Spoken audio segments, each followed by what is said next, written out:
young people out there, children of the world. My aunt used to call my brother and I children of the corn after that horror movie. Because she was scared of you? It was kind of like an endearing thing, but also, yeah, we were kind of menaces to her. Children of the corn. Oh, that's silly.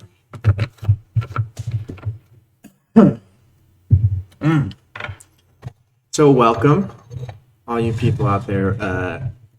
As you may notice, there's another voice here. I am joined by my partner, Hannah, and she is moving out here to the center with me, and we're living in a yurt, Yeah, we are. and it's going to be fantastic. We're just starting up this tea session here. But Mike's and this podcast have been kind of postponed because of college graduations, and Pram is finishing some work stuff, and we have been busy graduating and moving. So we're excited to get that started up again. All this sort of stuff.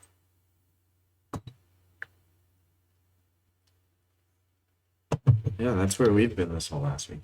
Yeah. We've got more things moving around than Tyler for sure. Tyler keeps it pretty light. And I've accumulated some things to take with me.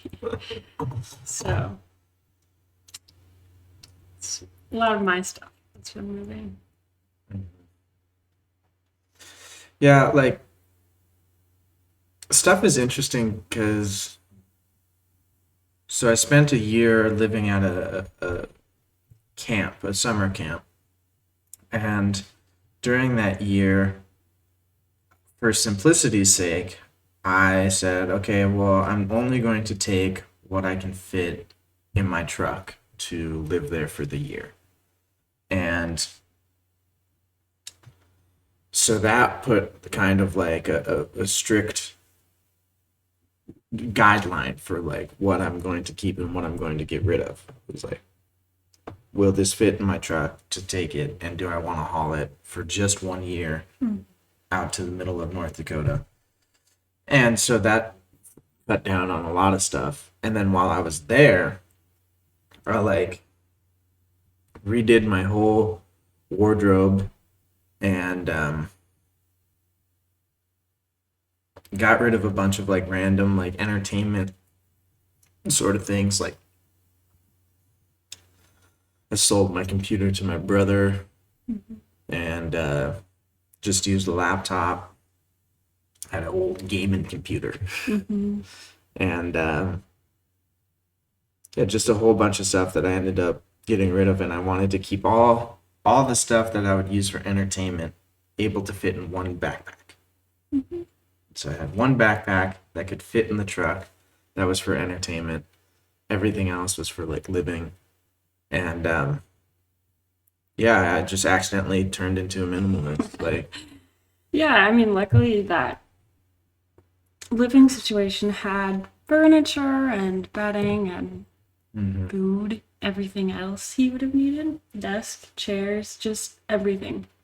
So whatever was his was, yeah. could be minimal, which is But pretty there's cool. something inside me that thinks that I did minimalism, Prior to, well, just better than most. yeah. Where, Is there something also inside you that just thinks you're better than most? yeah, probably.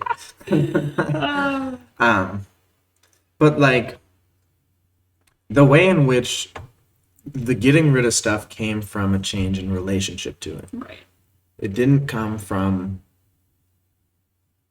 I have too much shit, I want to get rid of stuff, and like, Guilty. and like, I'm only gonna keep the stuff that I really care about. Like, I feel like, again, I told you about like Marie Kondo. Like, she seems like a sweetheart. Nothing against her, but the method, like, you're not changing your relationship to anything at all. I think it's she's using a system that's like pretty close to changing a method, except for it's Yeah. packaged, like it's in a nice little package that can fit into the culture that we have created as well. So you don't have to be countercultural to Right. follow what she's doing, right? Right. And you don't mind at all to be counterculture. In fact, Right. That totally lean makes into sense. that. But yeah, I do feel like a lot of people, especially people that I've known that like shift into a minimalist sort of lifestyle has been one of trying to become a minimalist. Like, Right. I'm going to identify as a minimalist. I'm going to get rid of as much of the stuff that I can because I'm a minimalist. Right. Instead of like actually digging in and exploring yourself and your relationship with the space and the world around you. Mhm. Right. And when you do that, for me, getting rid of stuff just became super simple. It was just wasn't mine, it wasn't necessary, it wasn't needed. Find a place for it.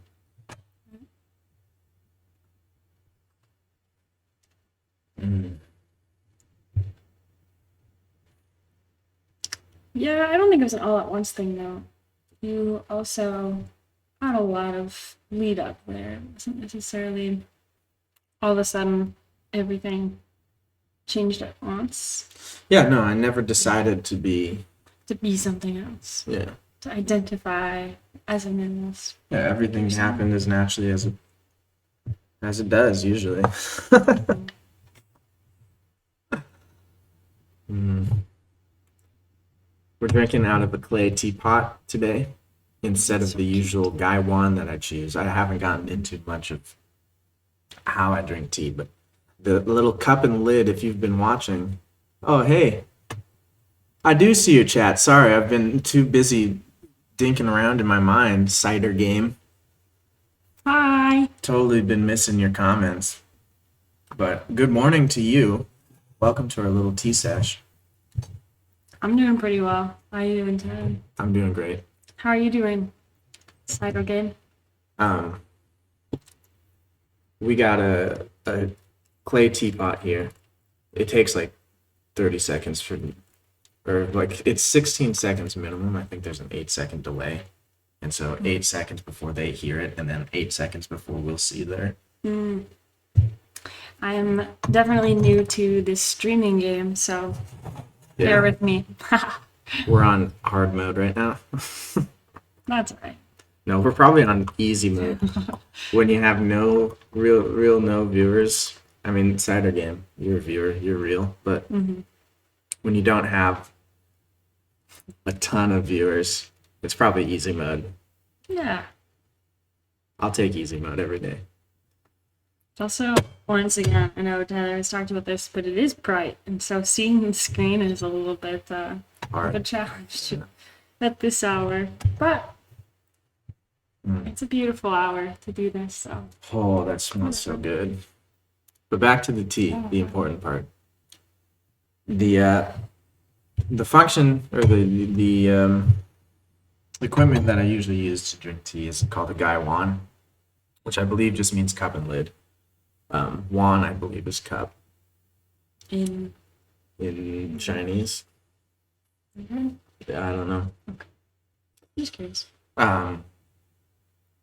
And so that you just put the bunch of leaves in a porcelain glazed teacup, and you put a lid on it, and you pour it out, and then you can control very, very well what flavor of tea, what experience of tea you're going to get out of that cup. Whereas if you brew it Western style, like where you just throw the tea leaves in the water and let it steep for a really long time, you have very, very little control over how it's going to taste and how you're going to experience that tea. And this little teapot is unglazed clay and And adorable, adorable. if I might add. Mm. And the thing that's cool about them, not only is it a little bit easier to use because it's just holding the lid on the teapot and dumping it out, but you shit. That train of thought just totally dipped. Just absolutely. It was like, I'm out of here, man. Little lid, little teapot. Oh, it's easy to use, but also it's different than the Gaiwan in the fact that it's unglazed clay. And so the clay interacts with the tea to give the tea a different flavor and quality and texture. And so kind of the idea is you want to get clay teapots from the same area that you're drinking your tea from. Oh, that's cool. So I didn't know that. this tea we're drinking a raw pu'er is from a province in China called Yunnan, and this clay is Yunnan clay. It's a Wow. Yixing teapot. It's like being local without being local. Yeah, and it's sort of made for being good with raw and ripe pu'ers, and Cool. smells delicious. It turns the tea from when you do it in the Gaiwan. It's like nice, light, kind of electric bean. Whereas when you do it in the pot, it gets a lot more syrupy, and a lot thicker. It's true. And the mineral body of it certainly gets a boost. Yeah, I think tea has been like materially wise. Tea has been one of those interesting things where it's like I mean, genuinely see myself trying to start like a tea house, or at least looking into that process and figuring something out. So At least just like hosting tea tastings yeah, at my house. tea minimalism is not anything close to Tyler's honest. Well, kind of it is. I mean, relative, like, for how much I'm into tea, for how much of the accoutrement I have and don't have, like, if you took my same disposition towards tea, which is that it's, like, very much integrated into my life. I drink tea almost every day. For a while, if possible. Yeah, and, like, it's a part of, like, my practice, and I think that's about it. I mean, it's just really integrated. Sounds like a cult, pretty much is, man. You just saw a Yeah. dude with a beard and long hair and was like, smells culty in here. Shit, this guy looks like a cult leader. What the hell is he doing here? What? All right, Rain Trevis, are you in though? Is it like sounds like a cult and you're in, or no? Sounds like a cult that you would join. Yeah. What is it that sounds like a cult? If you can tell me that, we can talk about it. But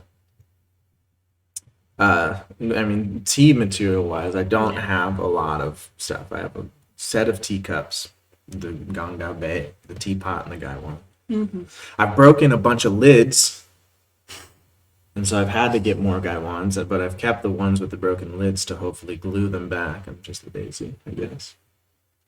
I mean, with glaze too, you have to get a specific glue and food safe, yada yada. That's been the problem. Right. I don't even believe in laziness. Like, laziness seems like the fakest stuff. Why? Well, first, I mean, it's obviously a relative term, Yeah. as anything is. Comparing me, my sense of work ethic, to you and how I expect you to be. Right, but also people call themselves lazy more often than people call each other lazy. Yeah, like you had said, I'm just lazy. Right. But yeah, really, like all laziness is I'm not who I want to be. That's it. It's like you can't actually like quantify how much work someone needs to do to become lazy or not lazy. There's no real number.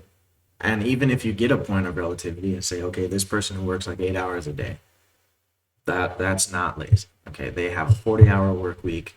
They're working a full-time job. That person not lazy. Okay. Okay, someone works 20 hours a week, but those 20 hours are at like some intense menial labor sort of thing, maybe construction or whatever. Like, is that person lazy? Dirty jobs with Mike Rowe. Dirty jobs with Mike Rowe. Mm-hmm.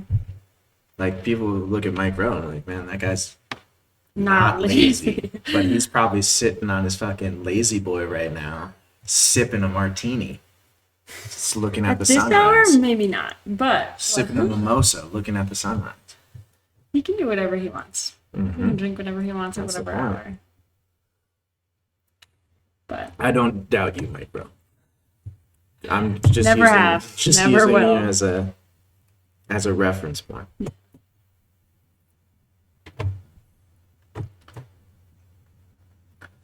Cults are interesting because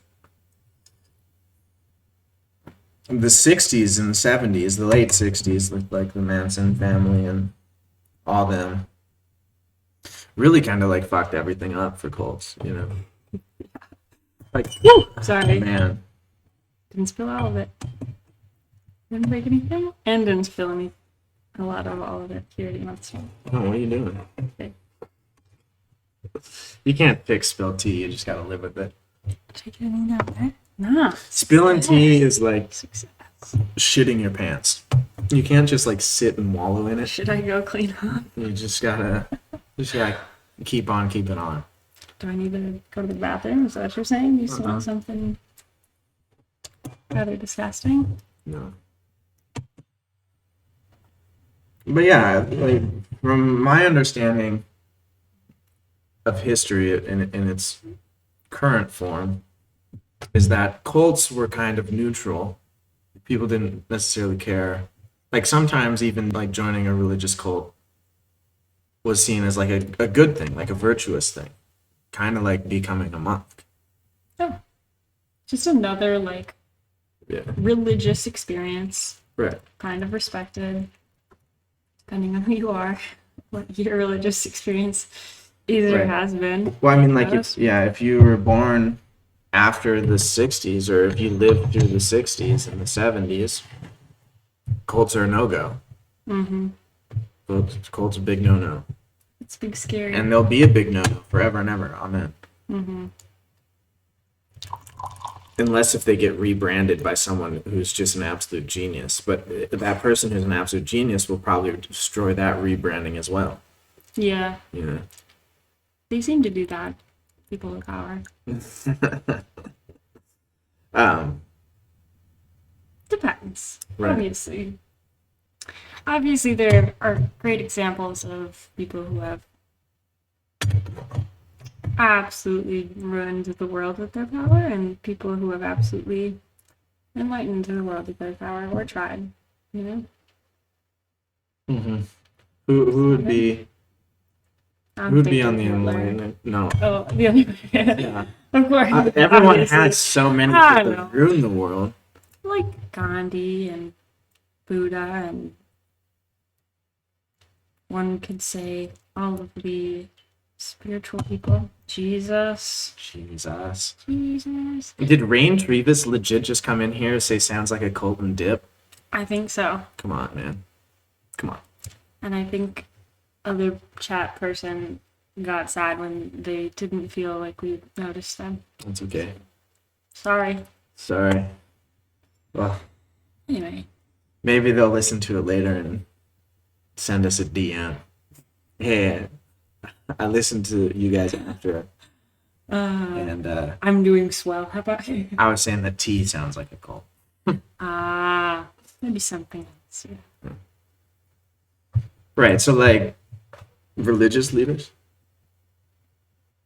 But not like Sure. religious leaders, but like the Yeah. impetus for the religions. Yeah.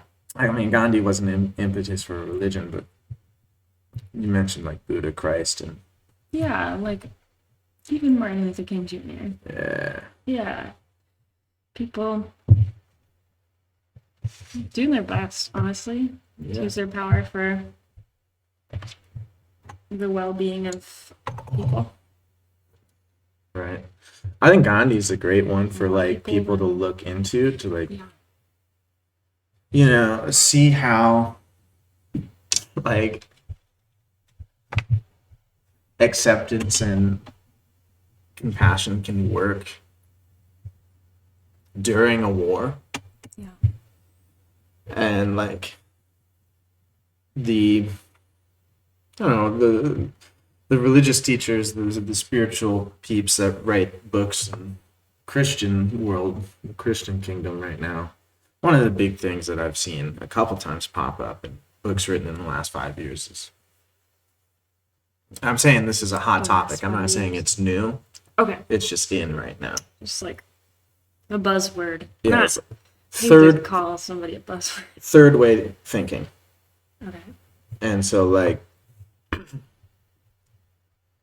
rebelling against something without putting it out of your heart and without actually like being against the person, being against the like personality of it, but being against the power structure and the system that created that situation.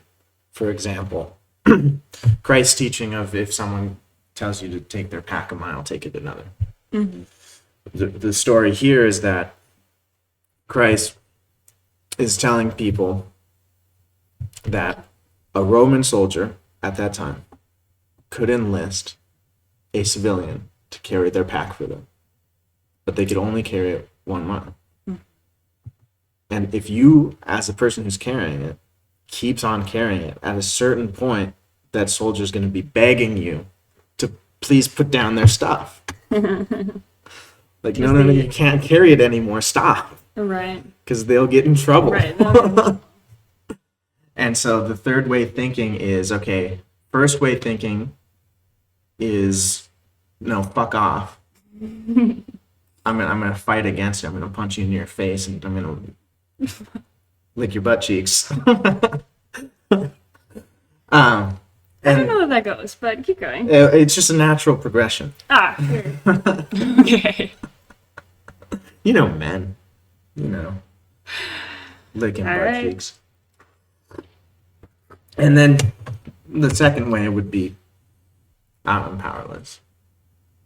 Whatever, I'll do it. I'll submit. The third way is not fighting against and not submitting, but putting pressure on the point that turns that relationship into one that is extortive. You know? And any sort of pressure on a system like that will eventually break it because these things just aren't set up right. They're dumb. Right. They're actually dumb, and if you put pressure on them, they'll break. Right. And so, third way thinking is putting pressure on the system instead of putting pressure on yourself or your enemy. Those are in quotes. Yeah. That makes a lot of sense Yeah. in context. Thank you for the context of the ways of thinking, because I was not with you there. But that makes a lot of sense. Breaking down the system. So the cool story Down about the people. Gandhi is they're like, we need to get ourselves out. We need to get the British out of here. So this is World War I era. Great Britain owns India, and in their classic fashion, have been exploiting the Indian people in very interesting fashions. And so they're wanting to break free. And one of the things that Gandhi, who was the head of some commission, one of the ways he saw this sort of stupidness that you could put pressure on was salt. There was a salt tax that the Indian people could not mine their own salt. They had to get it from the British and pay a specifically Stupid. steep tax for it. So these are the ways where, like, yeah, that's just a It's dumb, not even like creative. yeah, dumb extortion. And Gandhi went out to the sea and picked up a hand of salt. It's like, we're gonna start getting our own salt. So any way that the British depend on us to support them, we're gonna figure out how to support ourselves in that way, so that Should they the British cut either off? respects us or gets out.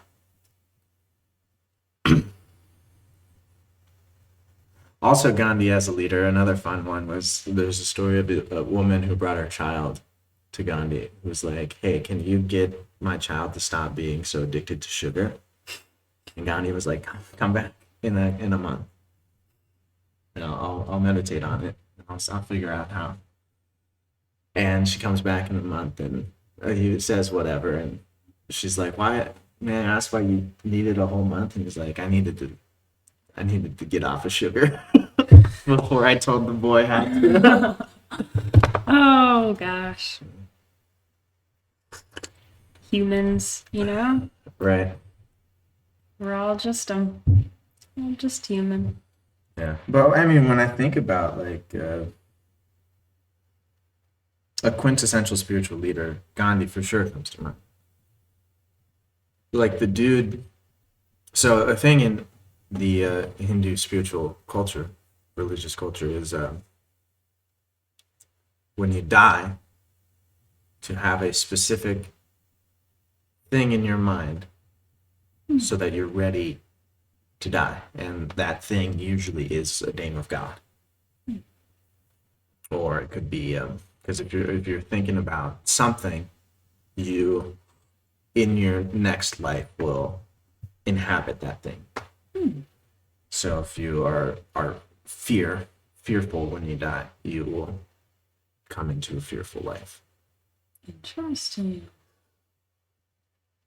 But if you have God, then you'll reunite.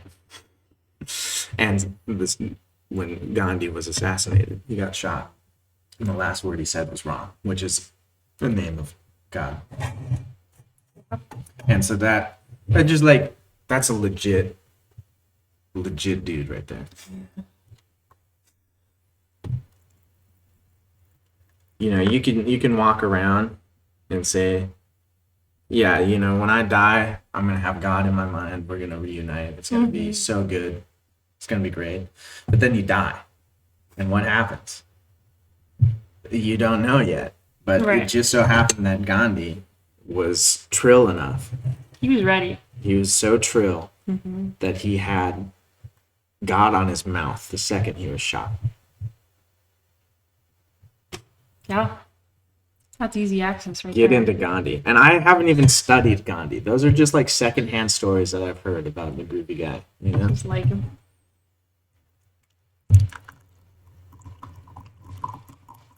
Yeah, I don't know much about Gandhi, but I appreciate the stories. I think all those came from the Gandhi movie that we watched. We watched in world history in freshman year. For sure the salt, for sure the Ram.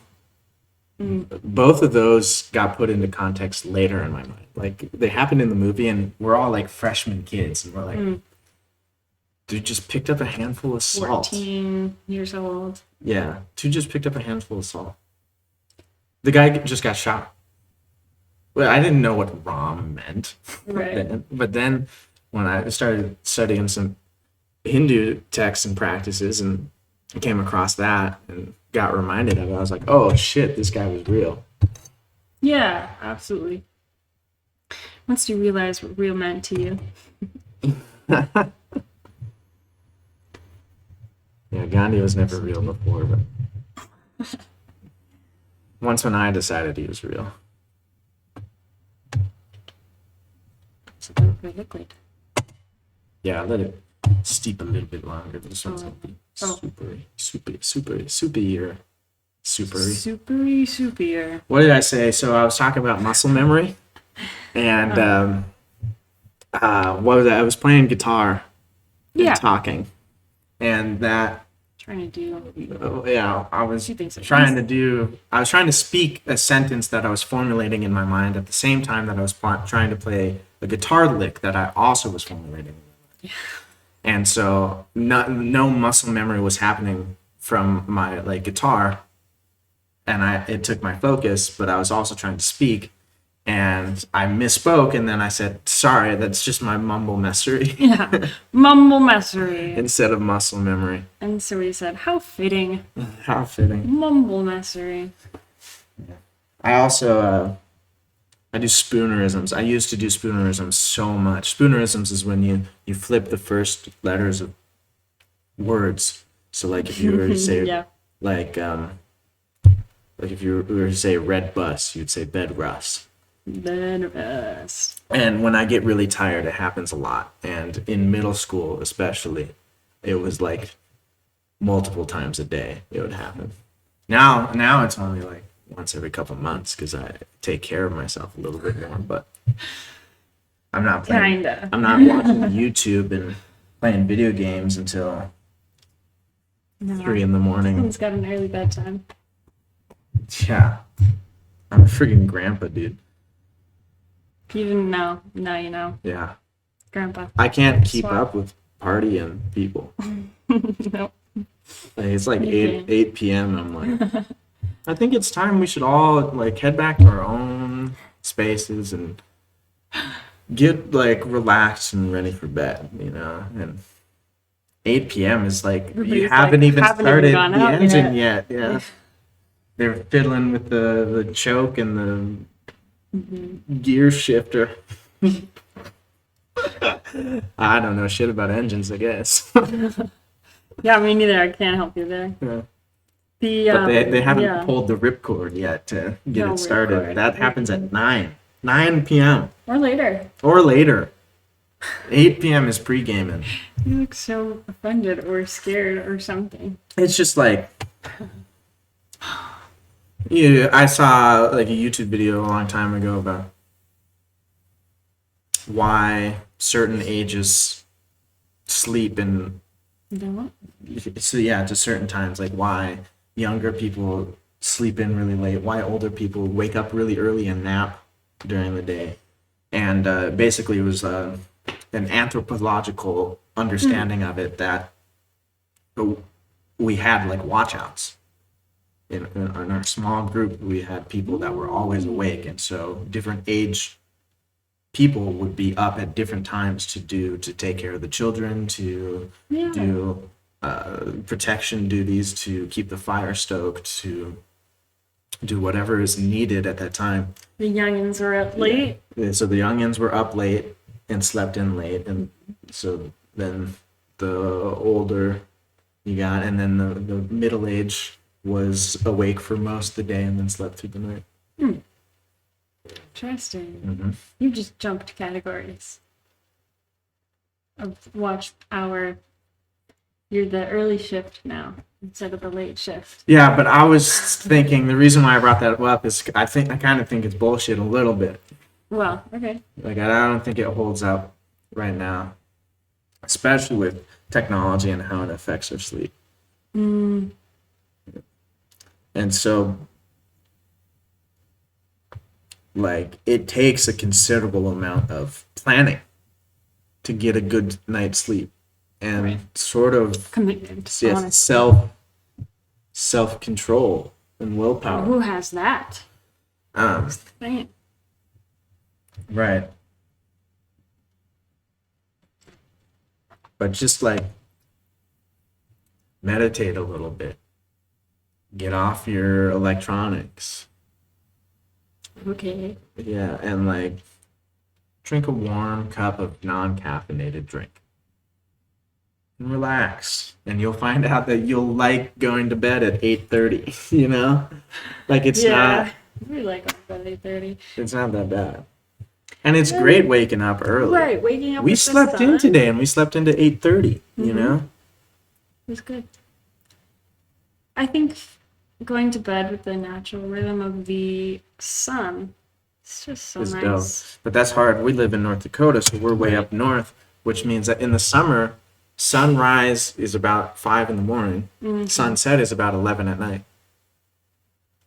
So, And I'm talking like sunrise starts at 5:30, Right. sunset ends at 11. So sunset starts at right, in the like middle 10, of 10:30, you know, and sunrise, the sun is fully up solstice at like type. 5:30. Yeah. So it's not like full sun at 5, and it's not full darkness, or it is full darkness at 11. And then in the winter, it's like 8 a.m.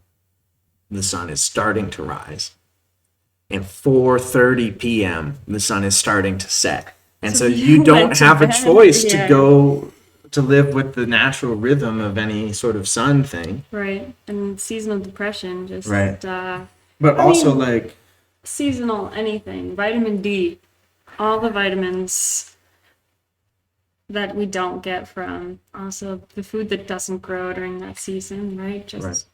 lots of problems with living in a long winter. like this winter, I was up here at the center, right? Groovy place, nice, quiet, and lovely. And, you know, sun goes down at 5. I had a real groovy day. Real good.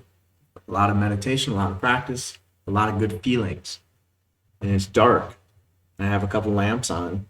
I'm just hanging. I'm like, damn, I can't go to bed. Yeah, my good day is about up.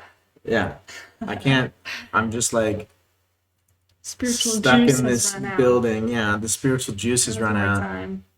Now's my time to watch YouTube and play video games. And I bought snack food one time during I grocery love season. I was snack food. hungry, and I would like eat spoonfuls of peanut butter, spicy hot Funyuns, and carrots and hummus. I did not know that spicy hot onions existed. Spicy hot Funyuns do exist. Huh. I've tried most of the spicy hot things at the supermarket. And I gotta say, spicy hot Funyuns, just regular Funyuns are better. Huh. That's a controversial thing right there. Well, there's your Do people spiritual like wisdom for Funyuns? today. Come on. Spicy hot Funyuns are not as good. Really good Funyuns. Funyuns. I like Funyuns. There are a certain, I don't know what the percentage would be, but people hate Funyuns. Dude. Funyuns were my first love.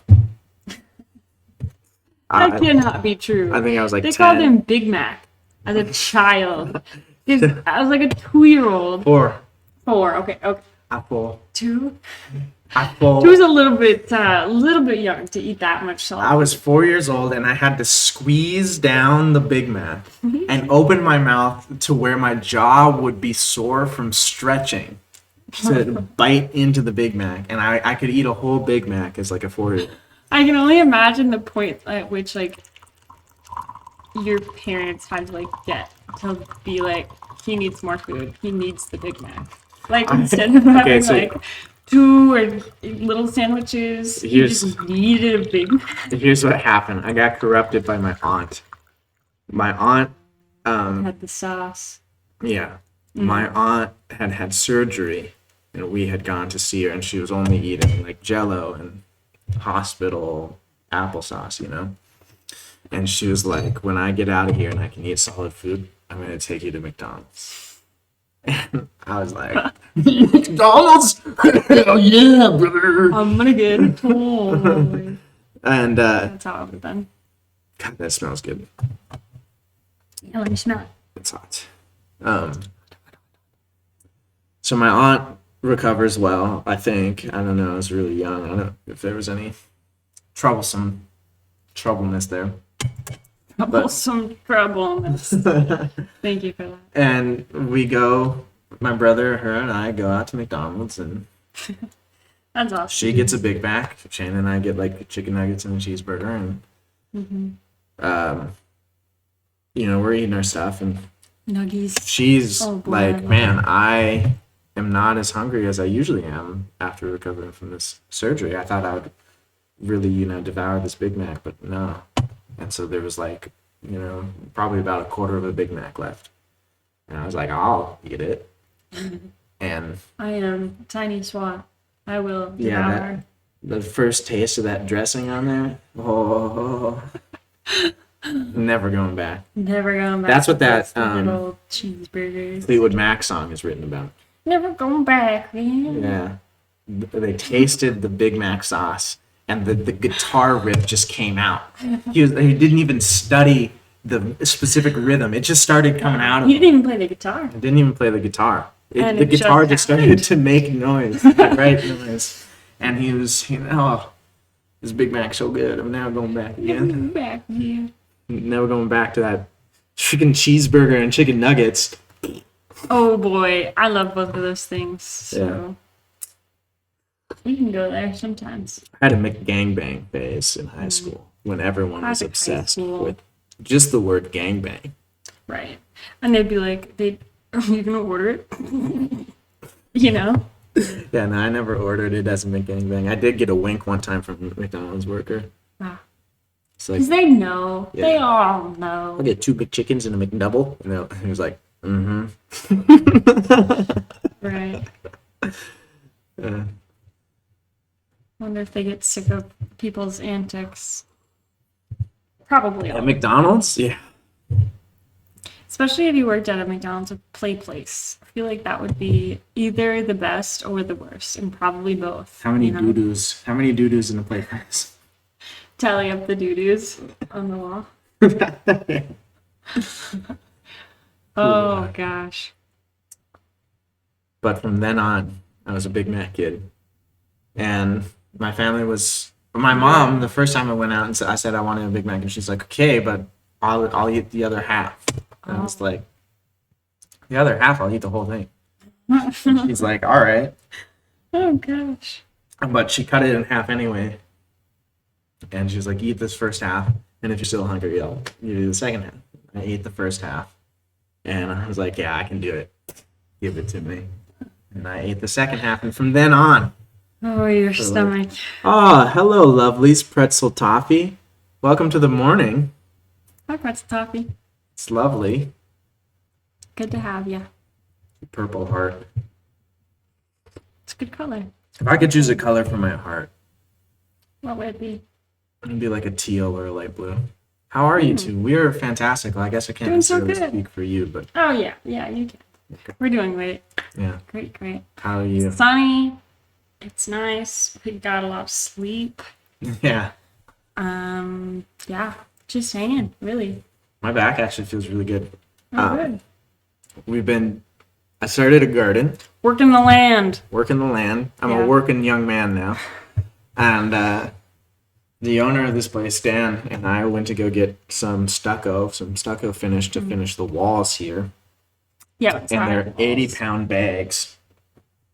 And he was up at the bed of the truck throwing them, well, not like throwing them, he was gently setting them in my arms, but Making you two cats. oh no, chronic back problems, hardly ever sleep. Man. Well, I'm a lucky son of a gun. I just Yeah. like strained my back from carrying 80-pound bags of stucco. Yeah. And I felt like an old man, but thankfully I didn't like hurt anything. I'm sorry about your back problems. Actual back problems. Yeah. Yeah. Yeah. We, I don't know who said Tiger Balm is the thing to use, but Tiger Balm. Was it Miranda? Probably. One of our friends. He's like, use Yeah. some Tiger Balm. And it's kind of like natural icy hot. Yeah, they do last for life. I got mine installed at the first trimester, I think. Yeah, hopefully. The goal would be to take care of them in the last Mhm. Yeah, I've been really like, my body's been doing a real good job of taking care of me, Yeah. and I haven't really been paying it forward. So, Right. but this summer, I think, Told him not to lift with his back and told him to lift with his legs, but yeah, we got a lot of time and space to take care of body stuff. So Yeah, which is nice. You know, in the go go go of the universe, whatever. You know, the go go go. It's I hard to know. take care of yourself. you can say the word universe in any sentence and I'll know. Universe. Yeah. Oops. Watch. Well, Pretzel Toffee, it's so great to speak for you so shortly, but I Yeah. think this was a perfect ending time for us. We'll be back tomorrow morning, or at least I will. We'll shoot for 8:30 a.m. Central Time. But Yep. goodbye. Thank you so much. And have a good night, all the rest of y'all out there if you're listening to this later. We love you. Bye, Pretzel Toffee.